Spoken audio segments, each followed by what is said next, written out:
International ذرائع ابلاغ جو ہیں وہ کیا رپورٹ کر رہے ہیں، وہ یہ ہے کہ Iran claims to have arrested 17 CIA spies. تو یہ جاسوس خود پکڑے گئے، اور اس میں بھی جو ایران میں خبریں آ رہی ہیں ان کے اپنے ایک ایٹمی سائنسدان تھے، جونیئر تھے، وہ بھی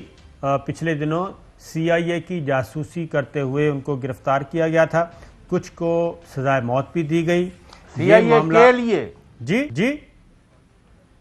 CIA کے لیے کر رہے تھے؟ جی CIA کے لیے 17 ٹوٹل نمبر ہے 17، اور 3 انہوں نے پکڑے تھے جو کہ سعودی عرب کے لیے جاسوسی کر رہے تھے یہ، اور اس کے لیے پومپیو نے یہ بھی کہا تھا کہ ان کو کچھ نہ کہا جائے، لیکن ظاہر ہے ایران نے ان میں سے 3 کو شاید سزائے موت دی ہے، باقیوں کو کچھ قید کی سزائیں ہیں اسی طریقے سے۔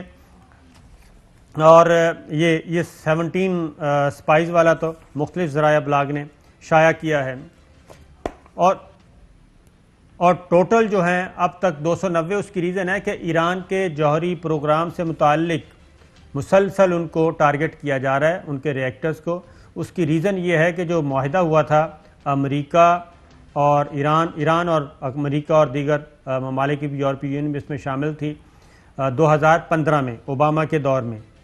اس میں تھا کہ ایران ایک خاص حد سے آگے یورینیم افزود نہیں کرے گا، صرف سول یوز کے لیے کرے گا، فوجی یوز کے لیے نہیں ہوگا۔ لیکن جب 18 میں ٹرمپ جو ہیں وہ یک طرفہ طور پر اس معاہدے سے الگ ہوئے تو ایران نے اپنا وہ پروگرام دوبارہ شروع کر دیا، اور اب جو انٹیلیجنس سورسز ہیں، یہی جاسوس جو پکڑے گئے، انہوں نے بتایا ہوگا اور کس نے بتایا کہ صابر شاکر صاحب کئی گنا زیادہ یورینیم افزود کر چکا ہے ایران۔ جی دیکھیں، ایران کا جو سیکیورٹی سسٹم ہے وہ غالباً اینمی اور اس کے ایجنٹس جو ہیں وہ پینیٹریٹ کر گئے ہیں، کولیپس کر گئے، بریک کر گئے ہیں، اور جو یہ بندے کا قتل ہے یہ معمولی واقعہ نہیں ہے۔ نمبر 2، یہ اسی طرح کے واقعات پہلے آپ کو یاد ہوگا عراق کے لوگوں کے جو اس طرح کے پروگراموں پر تھے ان کے ساتھ ہوتے تھے، اب ایران کے ساتھ 73 کے ساتھ پچھلے 10-20 سال سے آئے دن ان کا کوئی نہ کوئی سائنسدان، کوئی نہ کوئی بڑا جنرل، کوئی بڑا یعنی سیکیورٹی ریلیٹڈ یا سائنٹیفک ریسرچ ریلیٹڈ جو مین بندے ہیں وہ ان کے وہ مطلب موت کے منہ میں جا رہے ہیں، یا ان کو پکڑ کے یعنی لے گئے ہیں یا کچھ کر دیا ہے۔ یہ واقعات مسلسل ہو رہے ہیں، اور ایران بے بسی جو ہے اس کے ساتھ اس کا تماشا دیکھ رہا ہے، اور اس پر قابو کرنے کی صلاحیت نظر نہیں آتی۔ معاف کرنا، بالکل ایسا ہی ہے، کیونکہ الٹیمیٹ جو ہے جناب بنیادی طور پہ تو یہ ایران کا فیلئر ہے، سیکورٹی کا فیلئر ہے، اور اس کا بعد اس کی وجہ یہ ہے چوہے صاحب اتنا ہائی پروفائل ایٹمی پروگرام کا بانی، اس کا سربراہ اگر موو کر رہا ہے تو اس کی موومنٹ کی کسی نے اطلاع دی ہوگی، ایسے تو نہیں ہے۔ اور بظاہر کوئی اس کے ساتھ کوئی سیکیورٹی نہیں نظر آ رہی ہے، گاڑی ہے ویرانے میں نہیں، اس میں اس کو سیکورٹی تو تھی، پہلے وہی سٹائل تھا، پہلے بم مارا گیا اور اس کے بعد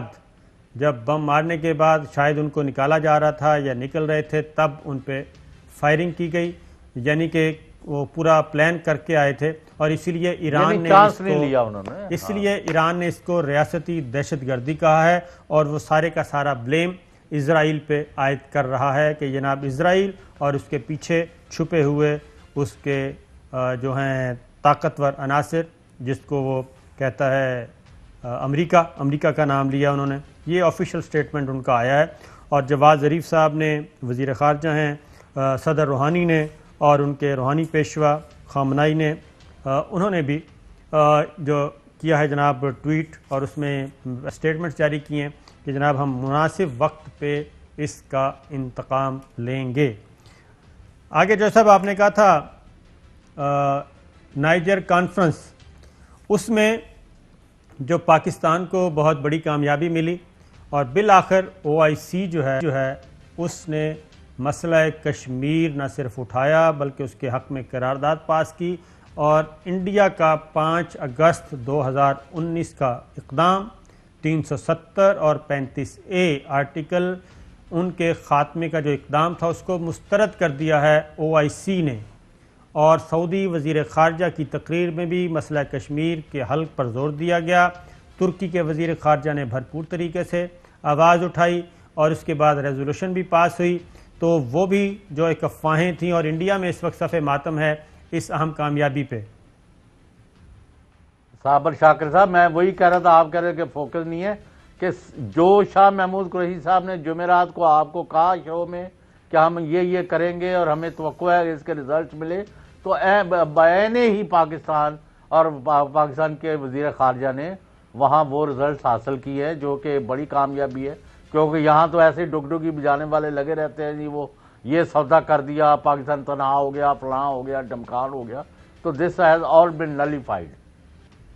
بالکل ٹھیک ہے جج صاحب۔